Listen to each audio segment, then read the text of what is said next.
Central jail में एक मुझे 55-60 साल का बूढ़ा मिला। मैंने कहा, दादाजी आप कैसे? उन्होंने कहा, महाराज जी वो रो रहे थे मेरे को देख के, और वो आखिरी तक रो ही रहे थे। मैंने कहा, क्या हुआ, आप क्यों रो रहे हैं? बोले, महाराज जी मैं अपने आप को कभी माफ नहीं कर पाऊंगा। मैंने कहा, आप जेल आ गए हैं?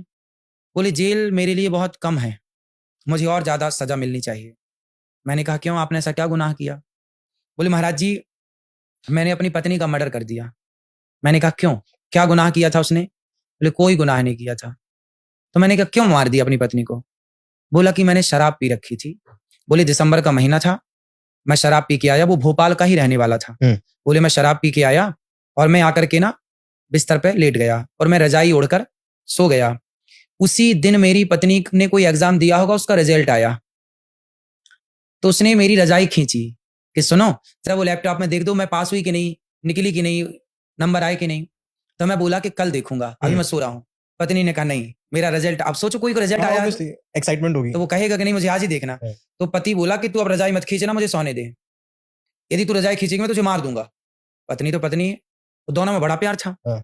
तीसरी बार उसने रजाई खींची पति की, तो उसने उठ करके उसको उसका हाथ पकड़ा, बिस्तर पर लिटाया और उसके गर्दन को, वो तो शराब पी रखा था, उसने दबाया तो सांस नली टूट गई। अब चूंकि शराबी था ना, उसको पता ही नहीं कि मैंने कितनी जोर से दबाया, पर उसने दबा दिया।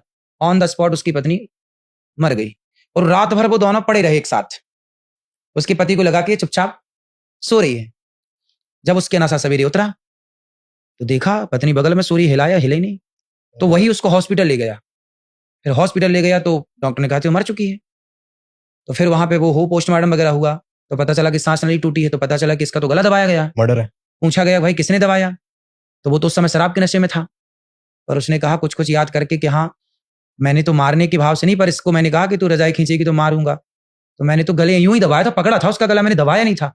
पर उसका पकड़ना और उसका दबाना, चूंकि शराबी कितने जोर से दबाया होगा, मर गई बेचारी।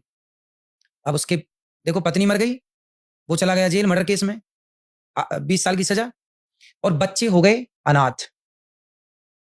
एक अच्छा खासा घर एक शराब की बोतल के कारण तहस नहस। आज तक वो आदमी रो रहा है जेल के अंदर। किसके कारण? ये शराब है। जो मैं कहता हूं कि शराब मत पिया करो, तो शराब साहब क्या ना कराती। इसलिए बड़े बुजुर्ग कह गए हैं शराब ना पियो, हंसती खेलती जिंदगी में आग लगाना है तो शराब पी लो। अब उसकी पत्नी तो मर गई, वो जेल चला गया, बच्चे हो गए अनाथ, कौन पढ़ाएगा?